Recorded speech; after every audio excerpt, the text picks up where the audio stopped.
This is the Domain Magnet Show, where you'll learn everything you need to know about buying, optimizing, and selling online businesses with your host, Michael Beroslavsky. On this episode, we are joined by Andy Mai, who is a prolific YouTuber who is only 22, and he started his first business at 18 and grown the store to $250,000 in revenue, and then pivoted to education. He now operates Studyingcom, where he teaches people how to start an online business. Hi, Andy.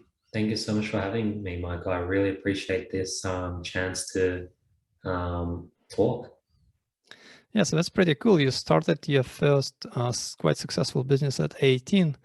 I actually started myself, I think when I was 19.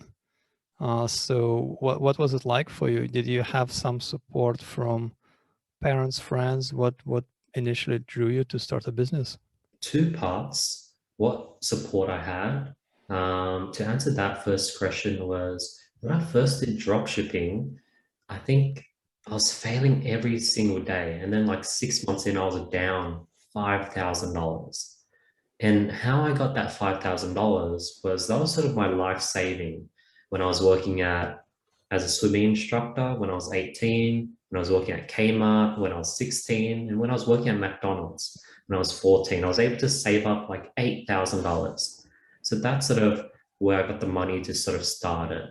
What sort of catalyzed it was, I think, just sort of like a need. Like, for example, what got me into buying and selling clothing? I used to flip clothing. I used to go and buy Supreme stuff, Babe, Yeezys, and all these things. I would buy it low, sell it high, and I'll sort of make the difference. And that started because when I went to school, all my friends had these cool backpacks, Nike shoes, and I couldn't afford those things. So they triggered me to go ahead and get into that business. So I guess what got me into sort of building the online dropshipping store was just sort of the need for money, I guess, coming from a low income family. So that was the main catalyst. Yeah, it's pretty cool. It was actually quite similar for me. So when I started first, I had about $2,000 to my name that I've accumulated as a kid, mostly from getting some money on my birthday from parents when I was like 19, 20. So I think I actually spent most of it initially on a couple of courses that I found, like courses or tools that promise to teach how to build successful online businesses. I was back in 2005, so there was not really that much to go on, and they didn't work, and I was very disappointed. And I thought, well, what am I going to do now? And I just kept researching, kept trying things. Eventually, after like half a year, I started making some good money. But I remember that the initial path was both exciting and difficult because the landscape there was just no knowledge available.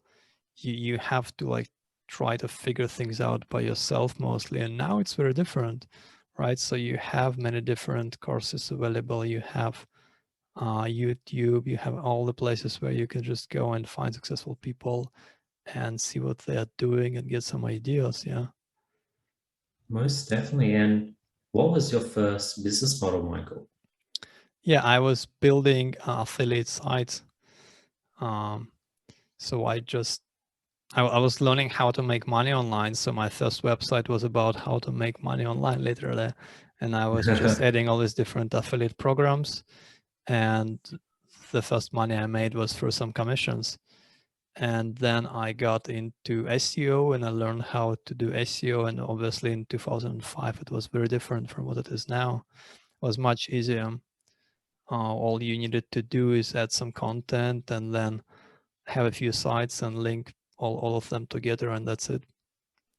And then I learned how to like generate it on a bigger scale. So I had a few thousand websites, mostly auto-generated with all kinds of content, and they were making some good money on AdSense until the Google update that killed them.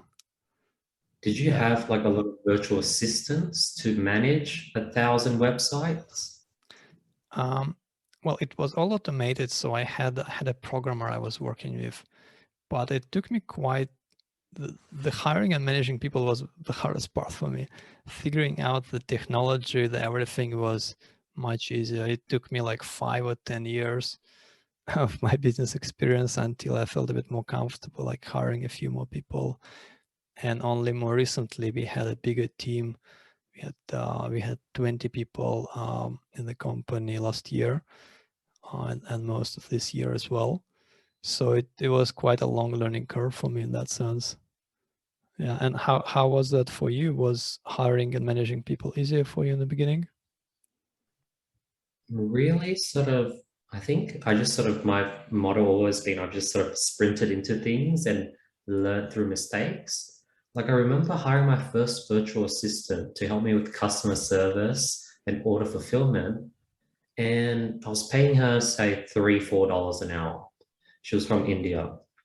And she was constantly making mistakes. And I was constantly having to like correct her, fix her. There was a mistake every single week. But I thought that was normal. The wage was really cheap. She was still saving me several hours every week. So it was like maybe me spending 30 minutes per week to fix her work is worth the sort of cheap wage.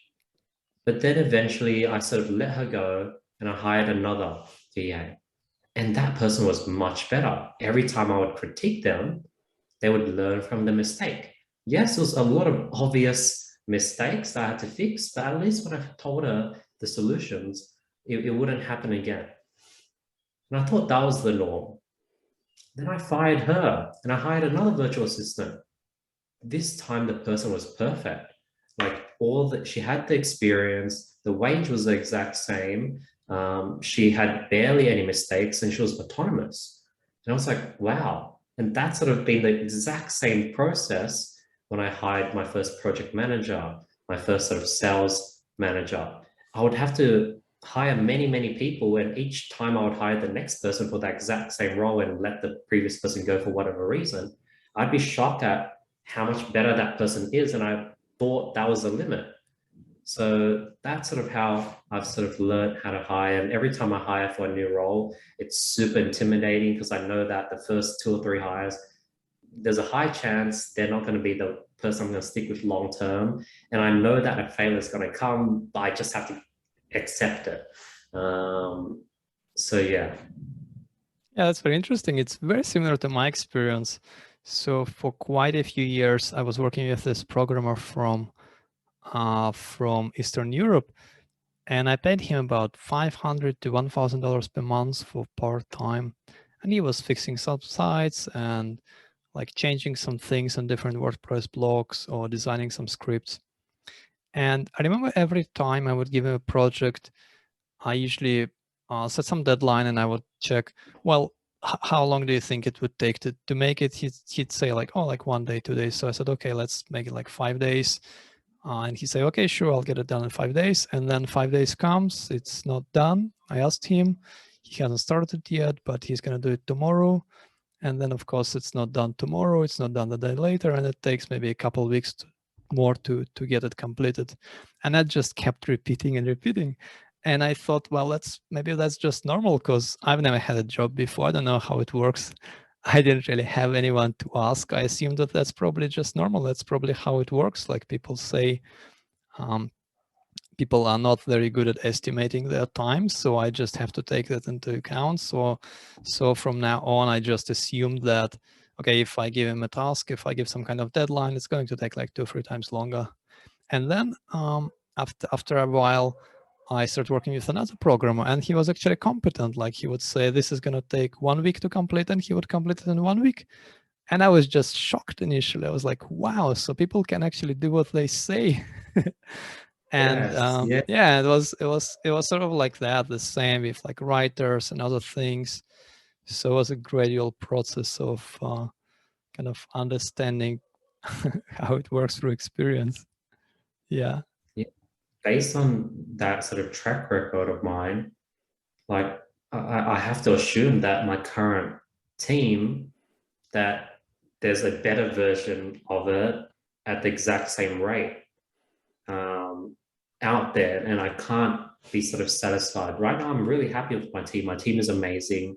But I know for a fact that for every single member, there's probably someone that can do the job much better for the same rate, that's much more experienced. But obviously that's sort of when building culture comes into play, where like you're not just focused on hiring the best person out there, but you're sort of looking for those team players, those players who would show up to the Halloween company Zoom event and dress up, those people that would always offer a helping hand, those people that would always offer to be like, hey, I want to go ahead and help organize the end of year Zoom party. And that is much more important than skill. And I'm slowly trying to figure out the culture aspect of the company at the moment as well. Yeah, I did that for a bit, and then I came to the conclusion that's just way too difficult. So I decided to just focus on skill. And eventually I came to the conclusion that it's best to just hire people who are really, really skilled at what they're doing, and then set up a structure that incentivizes them really, really well to perform, so that the incentives are very aligned. And I've done that mistake many times where the incentives were just misaligned. And often I try to, higher level people with more responsibilities. The compensation comes often from some bonuses that are based on performance.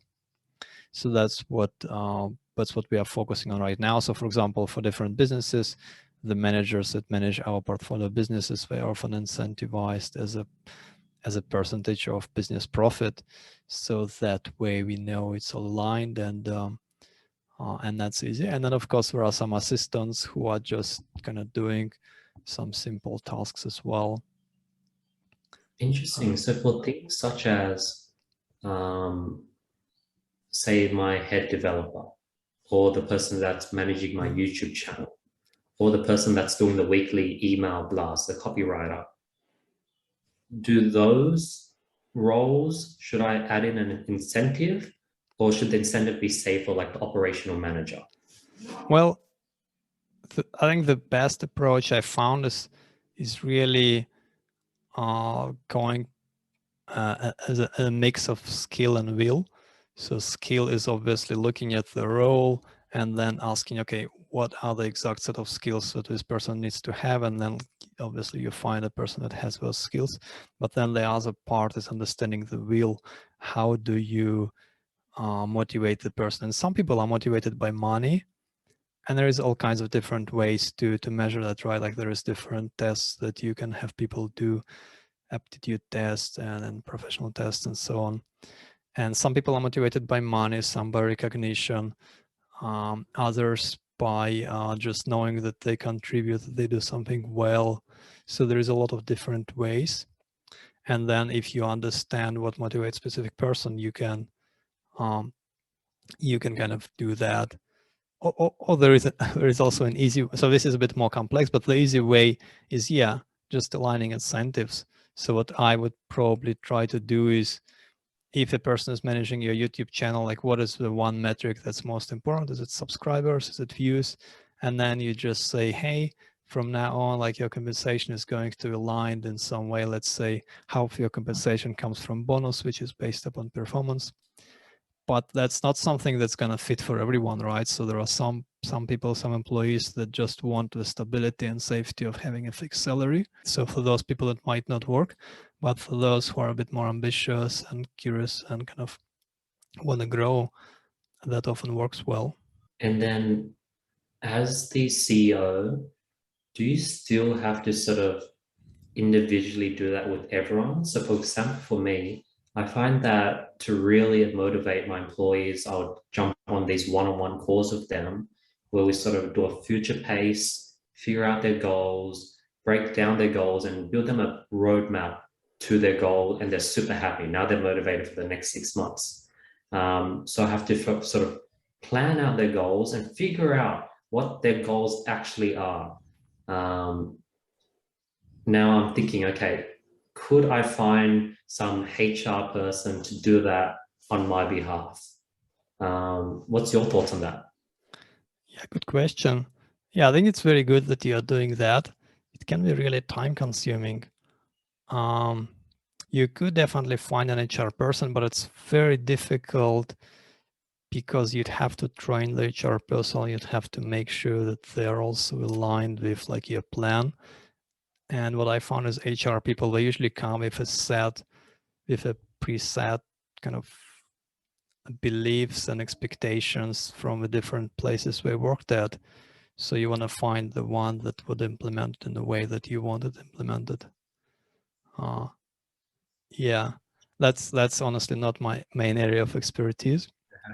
But yeah, my main objective when it comes to team management right now is just keeping things very simple, like reducing the amount of time I spent on that, because I've learned through mostly through a lot of mistakes that managing people is just not my strong suit, and it's definitely something I want to grow a bit more, but that's just not something I should be doing like as my main kind of thing.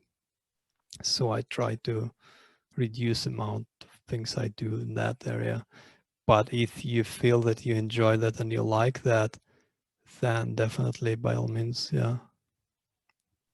And do you have like a partner that you started this whole thing with that can take on that sort of responsibility of management, or have you hired a manager?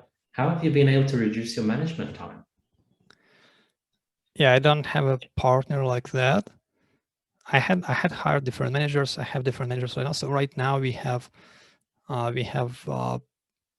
portfolio managers, we have business managers, and they usually manage their assistants.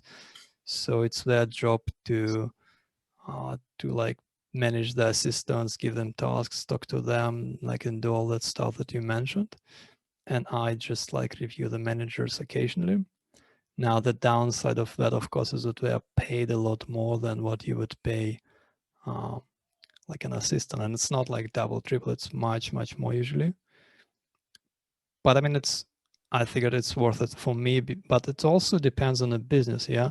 So if you are in the e-commerce business where there is a large volume of maybe lower skilled work, that's one thing. For us, we don't have a lot of that. So for us, what we need is very high level of skill. We need people who understand growing businesses, who know what kind of things need to be done. So for us, it really pays to hire very smart people who are very experienced at this. If you have, like, say, for example, you acquired 8 companies recently and there's 8 managers, and you probably have even more managers, are you just on meetings with managers all day? No, well, we don't have that many managers. Usually managers manage several businesses, kind of depending on size. But the meetings I do like once a week, once every couple of weeks, and also more specifically, like usually we have some frameworks we work with for each business. So we would have some objectives for the month, for the quarter, for the year. We would have some plans, and then there is some reporting structure that the managers can fill out some brief reports so that I can see things on track. So I find that generally I try to reduce the amount of meetings as much as possible. Like I would ask myself, can it be done with a document or with a message? Then there is no need for a meeting. That's been my approach. And but you have so you have 25 employees at Studying.com right now, is that right? Correct. And where are most of them based? Is it all remote? Philippines. All remote. And are there like some managers as well? There would be, we have like the project manager. Yeah. The recruiting team is just 2 people. There's like Charm, she's like the head of recruitment. You have like someone that manages 1 or 2 editors for the YouTube team, so that's another manager. I have a sales manager. And then everyone is sort of like a one-man army. We have 1 person for SEO, 1 person for the copywriting, email marketing, one person for sort of design. Oh, we have a development manager, or the development team is only 2 developers. So that's sort of a gist of it. We don't have, I guess the project manager would be the only real manager managing like 10 people underneath her. But other than that, we have small managers that have 2 or 3 people underneath them. Very cool. So studying.com, how did you get the idea to really move from e-commerce to teaching, and what is the objective for studying.com? Initially, when I first sort of figured out dropshipping, I started just providing free content on YouTube for free. I think the goal was, one, I saw that there was a huge space in the education and course selling at that time. And 2, I just really liked the idea of growing a personal brand. Maybe I watched too much Gary Vee or something, but I really wanted to grow a personal brand. And then when I got into that space, I did a lot of one-on-one consulting. That shifted to group consulting. That shifted to selling a program. And then I was stuck at that level for some time. And then only recently have I slowly pivoted to building my own sort of membership portal, my own education platform, building the foundations to allow other people to start selling their own programs on my platform. And that came from like a need. Like I was posting my course on Kajabi, ClickFunnels, but there was a bunch of features that they didn't offer. Like I couldn't create layered courses that were like 3 or 4 layers deep. Like I wanted week 1, 2, 3, 4, 5, 6, 7, 8, 9, 10. That was layer 1. Layer 2 was in week 1, I wanted like say a bunch of topics on mindset, like affirmation booklets, daily routine. What else do we teach? I don't know, finance tracker. And in each one of those sections, it will be like, all right, here is how to do affirmations. Here's 5 examples. Here's me doing with 5 different students from all over the world. So that's sort of how I laid out my course, and none of the education platforms allowed me to do that. I sort of got it to work on ClickFunnels where I was able to just stack videos on top of each other. So I wanted to just build my own thing. And another feature I wanted was I wanted the ability to have students level up, get EXP when they watch videos. And surprisingly, that has done really well. Like I thought adults would not care about watching videos to level up, but I was wrong. And I also wanted the function of having all the students be able to communicate within the portal. And at the time I was using Skype and ClickFunnels. So it was just not efficient.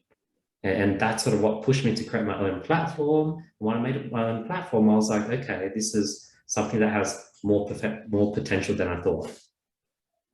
That's very cool. And so people who come to studying.com, who is the ideal customer? Would it be someone who just wants to learn how to make money online, how to quit their job? So right now on studying.com, there's only my program on it. And my program is, we call it the Break the Cycle experience. Basically, so teach people from A to Z how to build their own online business from scratch, how to get into dropshipping, get into e-commerce. And our ideal target customer would be people that are stuck in a 9-to-5, they don't like, someone that has tried to build an online store, but it just hasn't worked. And that's our ideal customer. Very good. And what are some success stories you have already?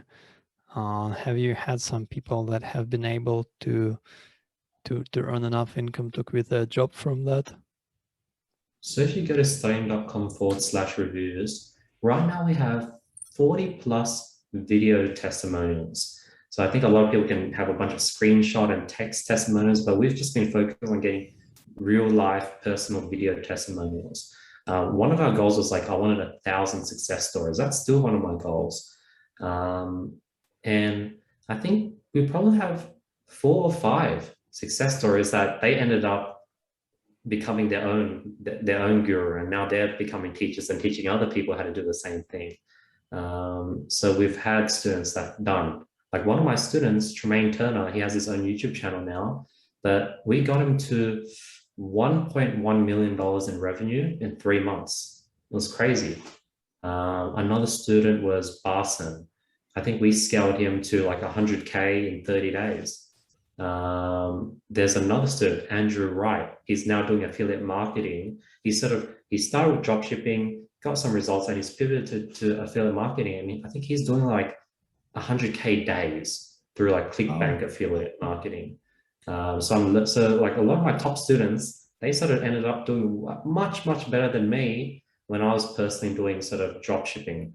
And they use the exact same strategies, but they just had, I guess, their products were just much better. And a lot of luck is involved, but they've done really well using the same strategies that I've used. Very cool. And how many students have you had already? How many students do you have now for Studying.com? Over the last 4 years, I've probably enrolled and sort of worked with maybe 400 students plus. All right, very cool. And I'd love to go in more details of what do people actually learn there. What are some different categories or courses? Like what are the knowledge that they expect to acquire? So week one, the first thing we start with is mindset. We've realized that mindset's probably the most important thing to get this to work.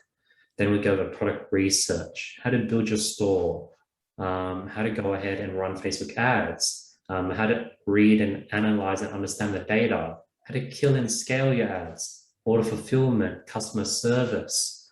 And then if you sort of get more in depth, we teach you how to hire virtual assistants, how to use lookalike audience, manual bidding, all these difficult strategies on Facebook, how to scale to other advertising platforms, use Google AdWords. So that's sort of like a gist of the program from A to Z. Ah, very cool. And do all of them go to do some Shopify, e-commerce, or dropshipping stores? Or do you also have people who focus on affiliate or other businesses? Our main clientele is people who do Shopify e-commerce. We do have a small affiliate marketing program, and I've sort of helped a few students with affiliate marketing, but that hasn't been a big part of the business so far. Very cool. So it's interesting because on episode 52, so we spoke with Ricky from Income School, who does something very similar. And what they are doing is they teach people how to build a personal blog and promote it and go from zero to as well to making enough money to quit their job. But they focus specifically on blogging, SEO, and like YouTube and different channels as well, but not e-commerce. So I'm very curious if to compare that somehow, like what actually allows people to go and make a living faster, if it's through blogging or for doing some e-commerce. What do you think? Oh, would you know like the journey for a blog? Like, do you have to post a lot and then are you getting paid like a CPM basis where it's like $10 per CPM on organic traffic? And if that's the case, that's going to take really long, I think. Actually, yeah, the interesting thing is he has the entire journey mapped out in the Income School for something like 18 months, because the plan is to really build a solid assets that keeps growing. And so initially there is some maybe half a year or a year or something to get to a point where you're making like a few $100 or $1,000. So it can take a while. But then the benefit of that is once you get to a point where you have an established blog, established site, it takes a lot less to maintain and it has a lot of value, so you can always sell it as well. But it certainly takes quite a lot of effort over like 2 years, more or less, to get to a point where you're making good revenue that you can potentially replace your income with that method. Yeah, because I have an SEO guy that's been growing the SEO on Studying.com. We only acquired the domain last year, so it's been sort of a bit under 12 months. And I only went deep into SEO the last 6 months, but we went from 0 to like 10 organic traffic a day, 20, 30, and and then we've been posting like detailed blogs every second or third day. So it seems really, really hard to make money off blogs, but I may be wrong. So I guess I am a bit biased towards e-commerce. Yeah, with premium domains also it helps you speed up the SEO. So we had Eric Burgos on episode 45 who owned board.com and sold it for $4.5 million later. And also what he found is just having a short domain, like it was much easier to get a lot of traffic. And we also had on one of our other episodes, Richard Lau with logo.com and a few other like one word premium domains. And that's kind of what he does, is just buying these really expensive premium domains, building out a business. On episode 41, resume.com and a few others. So I think studying probably goes into the same category, and you should be able to get quite a boost, because what happens is people see, okay, studying.com, one word, this is probably pretty serious. So they would link to you more often, they would go there more. So it kind of grows a lot faster. Google would probably consider it as more valuable as well, compared to like Andy's studyingcourse.com. Yeah, I think I might have to. Actually, I'd love to get your thoughts on this. So I sort of have a podcast, and I sort of use it in a similar fashion where I sort of interview people based on sort of what I'm sort of currently working on. So right now, I want to start bringing on a lot of salespeople, because right now I'm trying to grow the sales team. And I think I could, I'll be killing 3 birds with one stone. 1, I'm creating content. 2, I'm learning about how to grow my own sales team. And 3, I'm creating this connection. But now I'm hearing SEO. I'm hearing, I've been in crypto lately. So now I'm trying to think, okay, what's the most effective? I can only interview 1 person a week. Do I bring on sales people? Do I bring on crypto people? Do I bring on people about SEO? Because now you're telling me about SEO. There's just so many different types of people I can bring on, and like there's a limited amount of time. What's your thoughts on that? Yeah, good question. It's sort of similar to what I do. So we are now up to like 55 episodes. And in the beginning, my plan with the podcast was to cover like all the main things in the industry of buying, growing online businesses. So we had all the people from the major companies, from Flipper, Empire Flippers, other brokerages. So I figured just interviewing them would be interesting. But then once we covered most of that, I decided to go and interview people who I can like teach, who I can learn something from. So we had people that like about building funnels. I didn't know much about building funnels, we had Kate from Pin Media talking about Pinterest. She's an expert on Pinterest, so I learned quite a lot on that. And then we had different people about flipping sites, because that's kind of the main thing we do. We buy and sell businesses. And now my plan is just, now I'm learning more about drop shipping, e-commerce. So I've had more people that do that, and also like acquire SaaS businesses.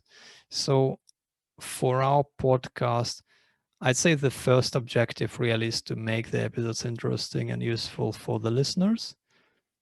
But the secondly also for myself, it's like I don't wanna, we've had many people who applied who wanted to be guests, and like they might have a long following, they might have some popular books, but if they are just coming to promote some latest book or some latest course and they don't really bring a lot of interesting stuff to the table, I usually don't want to interview them, because I feel I'm not going to enjoy a conversation unless it's something interesting that I'm learning.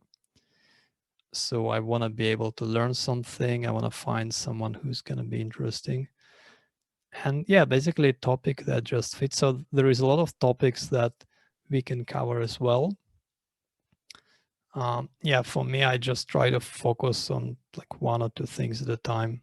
So like now, if I'm focusing on learning more about e-commerce, dropshipping, that's usually what I do. Yeah, also it sort of depends on the people and Yeah, we had some like odd episodes with people that don't really fit into any specific category. So for example, we had Liam from timedoctor.com. So Time Doctor is a productivity tool. It's a very big popular productivity tool for people to use. So that was quite interesting. And it's quite a big company. I think they're doing like 8 or 9 figures in sales now. So like that was exciting to learn as well. Yeah, I don't know. I don't have a really great advice. Yeah, you've got some really cool guests on. Any advice when it comes to outreach? Right now, I've been still doing outreach personally. I've had, I tried hiring like a PR sort of someone with experience in PR to sort of help me with collaborations. That sort of ish worked. But any advice on attracting and then getting on amazing guests? Yeah, mostly I just did it with people from my networks, that from my network that I already knew, that I met for conferences, or that was like already chatting with. I think that's best. Where to start. You've probably already covered those people on your show as well, though. Now I have my assistant reaching out to some people. So the way we do it is I gave us some general guidelines, like this is the kind of people we are looking for. This is the kind of stuff that they should have done or accomplished to make it interesting. And then she would go and search for them. And one easy way to find people like that would be by going to, for example, other similar podcasts and seeing who they interview. Or for example, if I am interviewed by a podcast, then we would see what other guests were interviewed at the same place, right? So kind of like that. And then she would just, she would usually look it up, prepare like a list of guests, and then show it to me to have a quick look to approve. And then I would approve, and then she would contact them to arrange it. So for me, it's good because it saves me time. It can be rather time consuming, like contacting, following up, trying to schedule it with people. It can be time consuming. And also it actually, there is an interesting benefit to that, because like if you are contacting kind of high level people, sort of more executives, more successful, then having an assistant do it can actually help, because like they're used to it. So for example, when we had Matt Berry, the owner of freelance.com, it was quite a process to get him on the show. So we had my assistant talking to his assistant for a few months until we managed to like arrange a time and a date, and then it was rescheduled a few times until it was finally like arranged. So that, yeah. What do you think brought him on? Was it one, the amount of reach you guys had? Two, or A, B, the amount, the guests you've had on the show? C, your own sort of success and your own track record? Which one do you think drew him in? Yeah, it was mostly the last one. We didn't have any reach at the time. I think he was guest number like 9 or so. So we were just starting out. But because we've done, he also owns escrow.com. So because we've done so much business with escrow, we've done over 100 transactions. So we contacted like through our contact at the company. And I've also met some of the people at the company. So through those contacts, we've been able to reach out to him, and that's sort of how we got it arranged. So like knowing the right people, having the right contacts, I think that's the best when you're trying to reach someone high level, because they like those kind of people, they get so many offers from so many different podcasts. Like it doesn't matter if you have like thousands of followers, you cannot compete. There is gonna be all these podcasts with millions of followers that want to interview someone who's a billionaire, or someone who runs something so popular as like freelancer.com, right? So I think at that level, it's about who you know. But also now it's getting, it's getting easier for us to get people, because we have a bigger audience. We've like released more episodes. Yeah. Interesting. And one question I want to get your thoughts on is, what's your thoughts on the ROI of doing a podcast. So as you know, it takes an hour, maybe an extra half an hour of prep. You need someone to do outreach. It requires a lot of energy where after this session, you're pretty tired and like you're not at full performance. And then maybe 70 to 80% of people you bring on would be people maybe that are less successful than you. For example, me. People who are less successful, where you can still learn some things, but it's not, you know, you're not learning too many things. What's your thoughts on the ROI of doing a podcast? Yeah, that's an interesting question. I actually asked that question Liam from Time Doctor, and he had a surprisingly concrete answer. He said it was, they actually calculated it, and it was $800 per podcast what he was doing, because like for Time Doctor, by using the software, he was like calculating all the time he was spending, and then he was like aligning that to some different results and costs. I haven't done anything like that, so I have no idea monetary. But the way I look at it is it's sort of a long-term project. So when we started this podcast 2 years ago, I thought, and I still plan that to be just something that I'm gonna do for many years ahead. So it's like an investment anyway. So, you know, in a few years, we might have like 300, 200 episodes, and then people would go in and look for all the episodes and start looking through and listening to some of them. So then I know that even if it might only get like 100, 200, 300 views, downloads now, like it will still be relevant 3-5 years from now. So having that in mind, I don't really worry that much about the ROI. Yeah. Very cool. I could keep asking questions forever, so I'd definitely love to get you Yeah. on my podcast. But yeah, we kind of switched roles, yeah. But you have quite a popular YouTube channel, right? With, I think, more than 30,000 subscribers. And I've just looked at it, and you have quite a few videos there, practically every day. Yeah. What's your, like, what are some things that you've learned about YouTube? What's the best way to really get good traffic and following and consistently perform well there? So personally on my channel, I sort of know that we're not doing well at all. Just because I have a lot of friends that are in the YouTube space and they play the game completely different. I'll just share my sort of hypotheses with YouTube, and I'd love to get your thoughts on it as well, Michael. So at the moment, I'm seeing YouTube as sort of this evergreen platform where videos from 3 years ago are still getting views today. Now, I'm not too focused on the monetization and revenue. I'm more focused on the impressions. You know, every day we're getting 1,500 views, 10,000 impressions completely for free. And that's sort of what I'm valuing.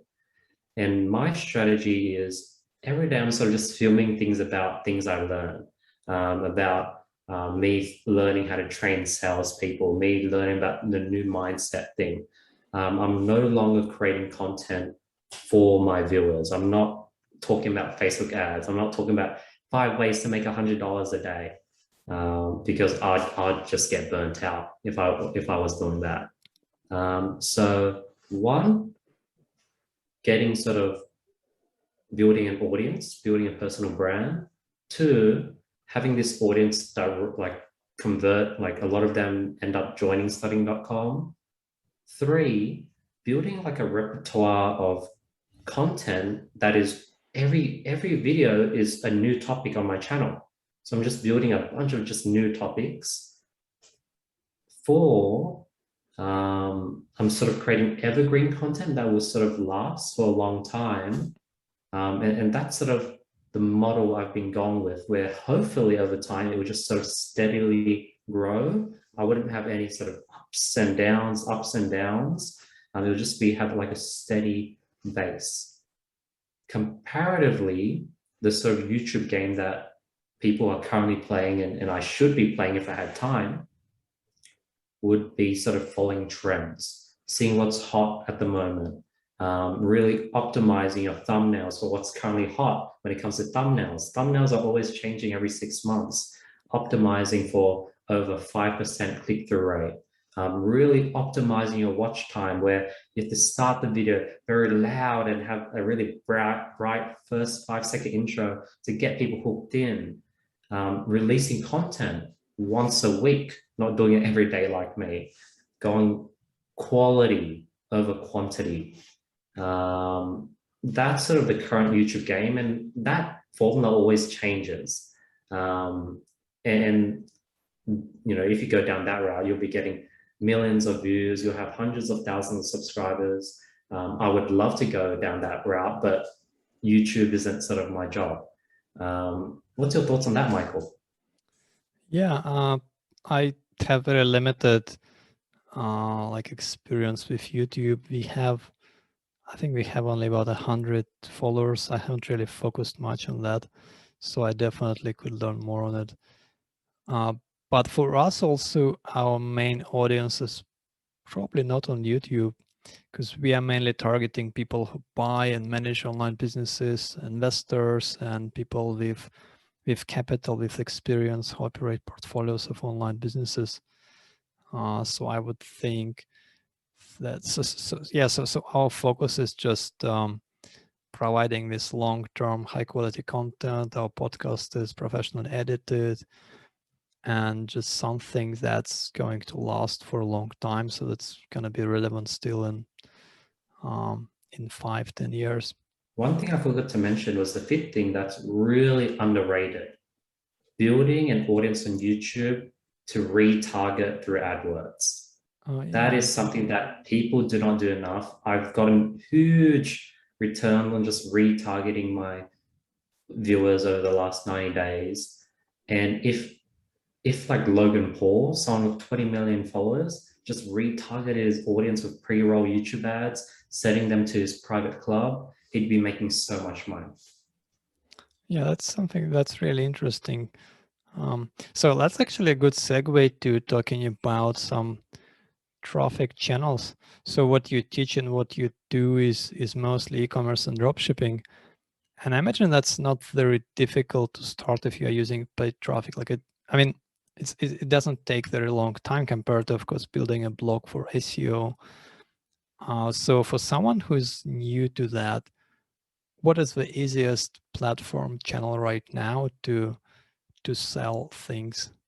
What would you recommend people to start with, like TikTok, Instagram, Pinterest, Facebook, or something else for paid? Facebook advertising. Okay, why Facebook? Advertising is the best at the moment. Why? Facebook's pixel is just so powerful, where you're able to, they just sort of send you purchases. I have noticed since iOS 14, the conversions have gotten down a bit, but Facebook is sort of still king. But a close second would be TikTok. And if Facebook does it somehow get back to how good they were before iOS 14, TikTok could potentially overtake Facebook's very soon. Wow. I know practically nothing about TikTok, to be honest. I mean, I know it's a platform for short videos, and that's about it. I've never actually visited it. What is the difference? So what are some peculiarities about it to keep in mind when you do paid ads? So TikTok, the biggest tip is no targeting. Don't target anything and let the algorithm do its thing. If you're a TikTok user, their algorithm is so powerful that you could just be on your phone scrolling for 60 minutes straight. So their algorithm is already pretty powerful. So when you run ads, paid ads on TikTok, don't do any targeting and let TikTok figure it out for you. That's probably my biggest tip. And then try get to a US audience. So if you're not in US, you might have to get a VPN and create a US TikTok account, but you'll be getting much better results if you do that.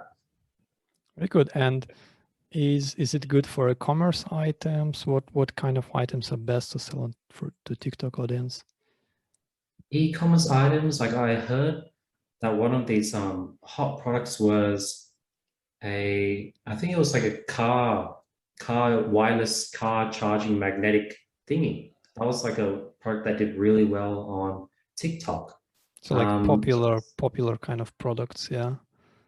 Correct. So Also, not just probably not like luxury items, things like that. More I like, think if you were selling luxury items, you'll be sort of going for more reach and brand awareness on TikTok because CPMs are insanely cheap. Like to target Australian or US audience on Facebook, you're looking at $25 CPMs, $20 CPMs. On TikTok, it's $2, which is insane. The next thing is lead generation. Lead generation is pretty good on TikTok. I've been able to get a lot of leads for Studying.com through TikTok, surprisingly. I do notice the leads are a bit less quality compared to Facebook, but it's always good to have a second stream of leads. Is there any B2B on TikTok? Can you sell like higher ticket items? So Studying.com is a high ticket item and it has worked on TikTok. You know, our average ticket is $2 to $3 grand, but our consumer is customers. So I haven't tested B2B. I haven't heard of people doing it for B2B. So I can't really give any insight. So I would not know. Right, very interesting. So then TikTok is really cheap and just use the algorithm. Don't do much targeting. So that's perfect because that means you don't have to work too hard to set up a reasonably successful campaign if you're a beginner, especially. Correct. It'll be really just down to having a good creative. And I'd be putting, say, $20 against every single creative you have. And until you find a creative that you're getting purchased every $20 and it's profitable, then just scale that one out. That would be my strategy. Very cool. Do you think there is value in us, for example, promoting our podcast and newsletter on TikTok? Would there be people who are looking to acquire online businesses, who are looking to learn more and own and operate successful online businesses on TikTok? So what would your main KPI or metric be? Would it be listeners? Would it be amount of people who click through to the landing page? What's your main KPI, Michael? For the newsletter, it would be subscribers. For the podcast, yeah, probably either views or subscribers or downloads, something like that. Now, when you went ahead and tried using Facebook ads or Google ads to grow your newsletter or podcast, why wasn't it successful? Was it too expensive per subscriber, too expensive per lead, too expensive per click, or you were getting cheap sort of KPI metrics that you're looking for, but they just weren't qualified? Yeah, good question. I think we weren't qualified, like we weren't hitting the target audience. And also it was getting too expensive on Facebook. Interesting. So if you're looking for cheap, TikTok is the way to go. Like you'll get cheap leads, cheap subscribers. Now, when it comes to qualification, that would be you're probably getting lesser quality than Facebook. So if you're into just building listeners, building your email list, then I'd highly recommend TikTok. But if you want to somehow ensure that you have quality, then you should then put in more barriers, like have more questions on your landing page, but then your cost per lead might just shoot through the roof. Right, very good. And what about Instagram? And yeah, what is it mostly good for? So I'd probably pull Instagram into, Facebook, since, when I run ads, I put Facebook and Instagram placements. Organically, Instagram Reels are really good.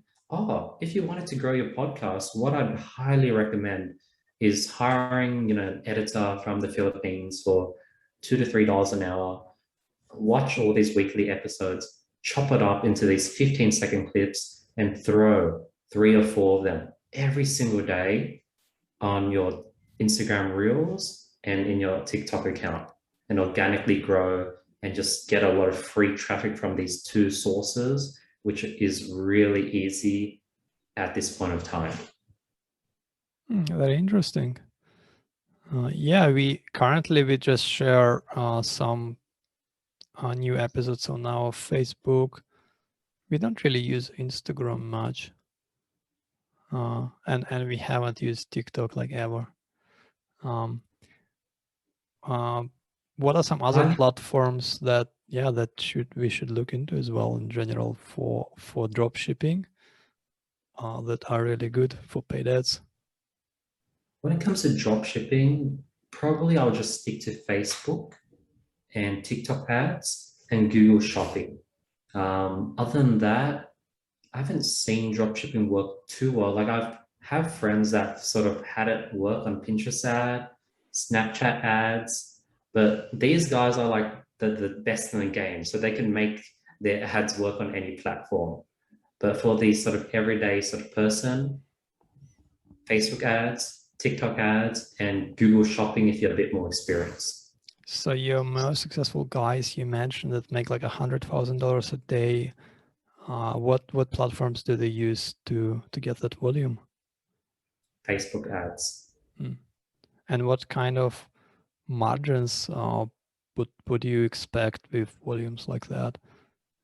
Profit margins? You're looking at roughly 20 to 30% profit margin. Oh, that's very good. Yeah. But then the thing is, in drop shipping, that student ran it up to 1.1 mil after 3 months. And when the product died, it was sort of like onto finding the next one. And that journey can be very demoralizing when you go from $30,000 a day down to zero. And then maybe you find your next winner, but this winner only makes $2,000, $3,000 a day. It feels like you're at negative 28,000. So is that this is like you're talking about trending products, yeah, that last only maybe a month or a few months? Correct. And so that dropshipping, what kind of products would it be? Something that's only lasting a couple of months? So for example, this was like a smartwatch. It was like a watch that like had games on it. Okay. And you ran it for 3 months, and there's a thing called there's like a lot of saturation. So if you spend 1.1, if you've gotten 1.1 million, let's sort of do the maths. I'm curious myself. Let's say 50% of the costs went to ads. Well, let's be more sort of generous and let's go 40%. Times up 40. So you're spending roughly $440,000 on ads. Right. So let's divide that by a CPM of say $20. Right. And times that by 1,000.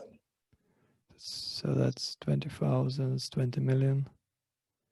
Yeah, you've quick maths. So you've sort of shown your product to 20 million people. And that's saturation. Okay. And then let's say there's 1 billion people on Facebook. Probably only 0.1% of people actually bought anything on Facebook, maybe even less. And now you can sort of see how you've hit all the market of anyone that's ever purchased something on Facebook. Technically, 22 million out of billion seems like, because I've been asked this question, why does a product die out on dropshipping? And that's sort of the answer. Oh, I see. But this is specific only for these kind of trending products. So if you have a store that's around a specific area, let's say you're only selling luxury brands, some kind of fancy curtains or bathroom accessories, that should theoretically last forever because people always need those, right? You might have a very limited scope though, because there is limited audience, but you should be able to have consistent paid acquisition going for it. Is that right? So my answer for brand products, white labeled products, it's all about the creative. So drop shipping, every single day you're testing a new product. But when you have a brand, every single day you should be testing a new creative. Very interesting. And if you look at big brands like High Smile, that teeth whitening kit, where they got like Kylie Jenner and Conor McGregor, if you look at their Facebook ads, every single day they're launching 2 through 3 new creatives. If you look at I was going to say wish.com, but they're doing the drop shipping model. But wish.com, they're launching like 20, 30, 50 products every single day. So if you have a brand, curtains, luxury, every day you're testing a new creative. And every creative, you're looking for a winning creative, and a winning creative will also eventually get saturated. So if you build a team where you have editors churning out 5 creatives a day, you have someone for your Facebook ads launching 5 campaigns a day. Technically, you're always going to have winning creatives all the time if you build out the system. But building out that system is very difficult. Can you just have one creative and you keep running at a small scale? Let's say you want to spend a few $1,000s consistently per month and make some good profit consistently, but you're not looking to do something huge volume, you're just looking for consistency. Would that also work? Yes, that will work, but there's always going to be like a saturation point, whether you've hit 1 million people over 10 days versus hitting 1 million people over 100 days. It sort of still adds up to be the same-ish. And the disadvantage of going slow is you don't get to really have that flywheel effect where you're getting a lot of data. With more data, you're able to find more customers, and people are going to go ahead and steal your creative and run with it as well. So that's another downside of running it slow. But yes, if you want to sort of draw out that revenue over a longer period of time, that can definitely work. Yeah, it's very interesting because it's a completely different approach to search. And my main expertise are in SEO and in the search world, or even paid search. So with paid social, I guess it's a very different sort of thing. You just focus on trends and audiences. While with search, if you have a store, it's more or less a fixed campaign, right? So you have your luxury item or whatever item you're selling, you just bid on the same keywords. And that should theoretically work for quite a while until you get outbid by someone else who is bidding more, but because there is a consistent amount of people searching for that item every month. So there is no saturation here, yeah. Interesting. I have so many questions to ask about search, but I'll save that for when you come on my podcast, because then we'll go into another rabbit hole. But do you do a lot of paid search as well? So I haven't done any paid search at the moment. It's just been all organic. So I definitely want to ask you a lot of questions. Like the first question that came to my mind would be like, let's say I want to rank for the keyword, how to make money online. We're looking at like $5 cost per click. And it's just clicking to a blog and getting that impression or getting that click. It's not worth $5. But is there going to be long-term SEO benefits that make that $5 per click worth it? Yeah, actually, I think that's still something that's debated hotly among SEOs. Some say that doing paid traffic could help you SEO organic rankings. Others say it won't. So I think that's unclear. From my limited experience with paid search, mostly the strategy is just trying to find some of these long tail keywords that you can get cheaper. So instead of like how to make money online, going for something like how to make money online with drop shipping, or like learn drop shipping from 0 to 10,000 or something like that, and finding the topics that have some such volume that you can bid for like 10 cents, well, $0.50 per click. That's usually, and that's usually the same with SEO, right? Because you're gonna go more for longer tail keywords and try to rank for those first until you accumulate a lot of SEO value in your domain, in your website, and it starts ranking more organically for bigger terms. Interesting. I was just thinking of that and I was like, wow, that's like a whole another world. And I was a bit of anxiety popped up, but then I sort of took a step back. What I've been really focusing on recently was I'm trying to wean off sort of other platforms. I'm trying to rely less on Facebook, rely less on Google, rely less on YouTube.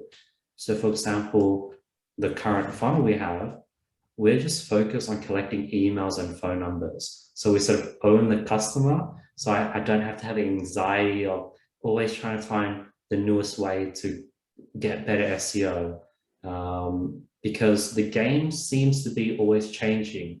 But I think you are correct where if there's an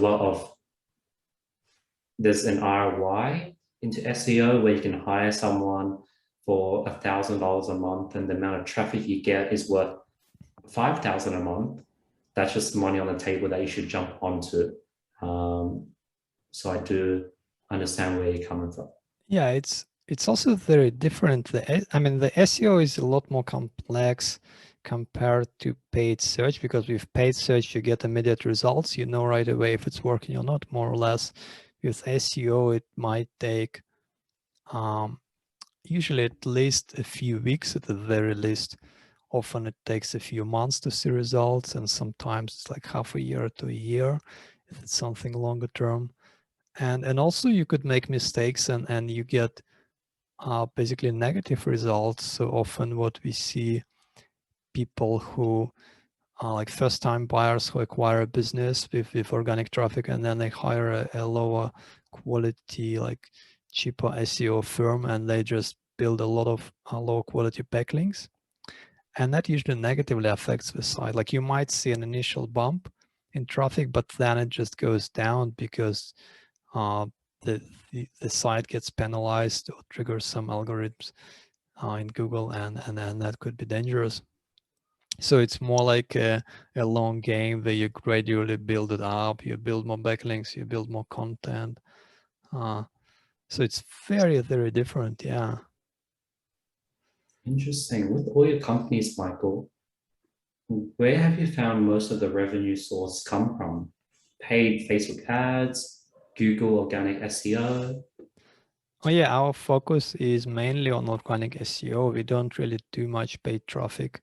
So that's why it's, yeah, pretty much all of the businesses we acquire, they have a major component of organic traffic.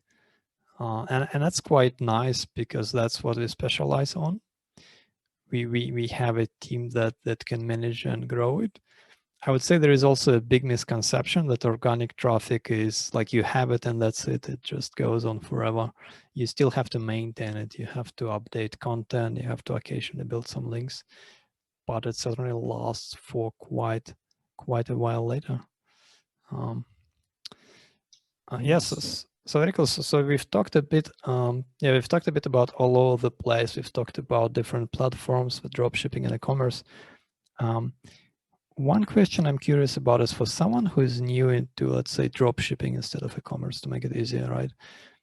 How long would you say it takes to get a profitable campaign to start making money? Let's say you're starting with Facebook and you got your site set up, you got some good products and everything. Can it be very quick, or yeah, how long would it take to become profitable? So I'll lay out the whole strategy and I'll sort of give you a rough idea on the time frame. So our goal is every day and test one product. And to test one product, you upload it to your store, you create an ad for it, you upload it on Facebook, create a campaign, and you want to spend roughly, $20 a day on that product. If it gets a purchase, you let it run further and you up the budget to get more purchases. If it doesn't, you turn it off.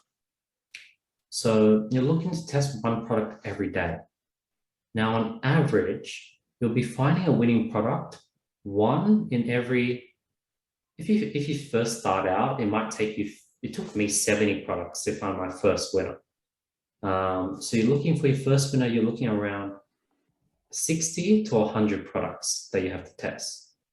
Your second winner, maybe around 50 to 70, then it's like 40 to 60, and then it sort of averages around, every 50 products once you get pretty good. And for each product, how much do you need to spend? Spending roughly around $20 per product. And yeah. But that's a lot of different creatives. You need at least one creative per product, right? Correct. That seems like a lot of work. How long would that take? So when I was really deep in the trenches, I was testing 5 products a day. I was working 12 hours a day. And obviously, if I'm testing 5 products a day, I'm hitting that 70 mark at a much faster pace. And if you only have time to launch 1 product a day, then it will take you 70 days on average, of course. And to test each product, it took me probably like 1.5 hours to test 5 products. Like I would upload 5 products at a time. I'll create 5 creatives at a time, and I would create 5 Facebook ad campaigns at a time. So there was like a bit of economies of scale.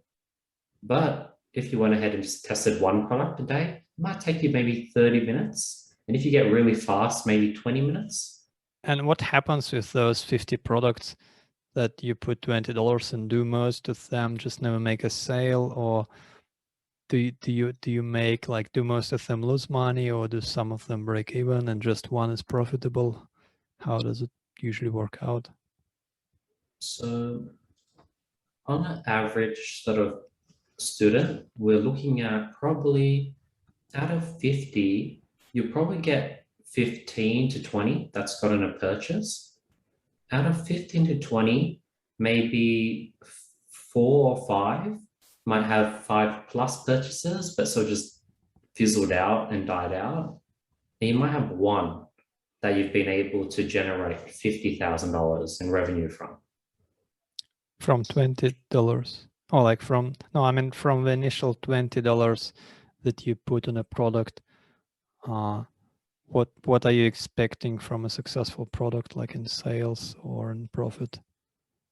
So a successful product, you're looking at probably a cost per purchase of around $7 to $15 cost per purchase. And do you expect to already make a profit out of this first $20, or would it take quite a bit of testing to become profitable?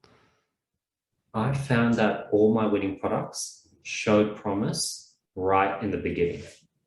So there is no point kind of spending a couple thousand on a product that you think might be successful. So you generally know right away then. That's sort of my hypothesis. There have been people who sort of believe that you can sort of force a product to work, but it sort of doesn't make sense really, because their hypothesis is they put in $20, they make a small tweak, they put in another $20, they make a small tweak, they put in another $20. So I think if something hasn't worked within the first $20 on Facebook, there's a good chance it's going to continue down that trend. And what about kind of developing intuition to what is going to work, what isn't? In the beginning, you might have to test 50, but later on, I expect it should be much easier to predict. Yeah. So your hit rate will probably go from like 100 down to, if you're really good, maybe like 50. Now, the reason why I wouldn't go any lower is because a lot of luck is involved. There's so many variables, because within $20, you can only reach, 1,000 people with $20. And 1,000 people, that's 1,000 people within 1 billion. Obviously, if you target engaged shoppers, which is people who've bought things on Facebook before, that brings a pool down to like 300 million. But still, there's so many variables from the Facebook ads and who you're being served to, your targeting, your creative, your landing page, your product. So there's a lot of luck involved. And the strategy I sort of do is I throw 50 darts at the wall and 1 will stick. Or you could go down the other route where you just have 1 product and you keep throwing it and you keep sort of tweaking. And the reason why I don't like that strategy is, what if it's the product that isn't good? Then you've wasted all that time. That's cool. And have you ever looked into buying existing e-commerce or dropshipping businesses that already have it all figured out, and then you can come in and basically scale things and build up on the existing success already? I would only buy a dropshipping business that has systems in place. I would never purchase an e-commerce store, domain, winning product, their revenue. The only thing I would purchase is how many VAs they have working for them, what systems they have in place, how many products are they able to test every day, how fast is their customer service, how good is their team. Purchase something from their store, send an email and complain, and see how fast their team gets back to you. That's sort of what I'll be focused on. Isn't that, dropshipping, yeah, isn't that something you kind of get mostly by default through FBA? Like if you sell it through Amazon, the systems?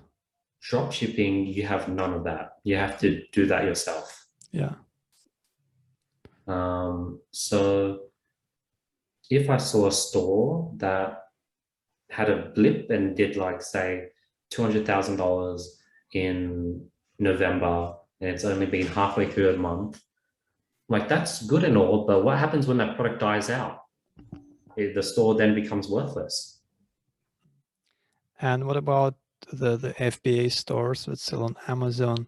So they typically have a brand and not too many products. The ones I've seen often have like 2, 3, 5, maybe a couple dozen products.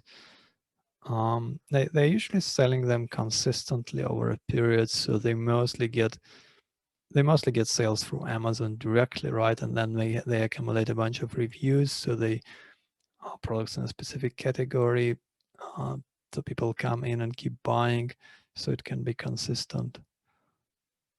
When it comes to Amazon FBA, that's not something I specialize in, but I have friends that are really good at Amazon FBA. Like I have a guy who, if you search hat, he's like ranked number 1 or 2, and that's his product. And based on what I've learned from him, you only want to buy an FBA business based on the amount of reviews their product has, reviews and ranking. If they have those 2 things, then you can pretty much bet that it's going to be consistent for a long, long time. Right. Well, thank you, Andy. That's been a very interesting discussion. I've learned quite a bit on different sources of traffic for paid and dropshipping. So how can people learn more about what you do and follow you online? I really appreciate your time today, Michael. I loved all the questions you've had for me. This is a really fun conversation. I love how we're able to bounce things back. Hopefully I didn't ask too many questions. I think I should have saved them for when you joined my sort of podcast. I don't know if that ruined the sort of the podcast and maybe people jumped off. But if you've made it this far, I really appreciate you guys for listening. If you guys do want to learn more, just follow my journey. Just Google Andy Mai. And yeah, just Google Andy Mai and you'll be able to find my YouTube channel, Instagram, Studyingcom. And I really appreciate your time today, Michael. Well, thanks, Andy, and have a good day. Thank you so much. Domain Magnet is a leader in buying and selling online businesses with a proven track record of expertise gained from over 300 deals since 2004. To learn more about how we can help you acquire or exit a profitable online business today, head over to domainmagnet.com for more details.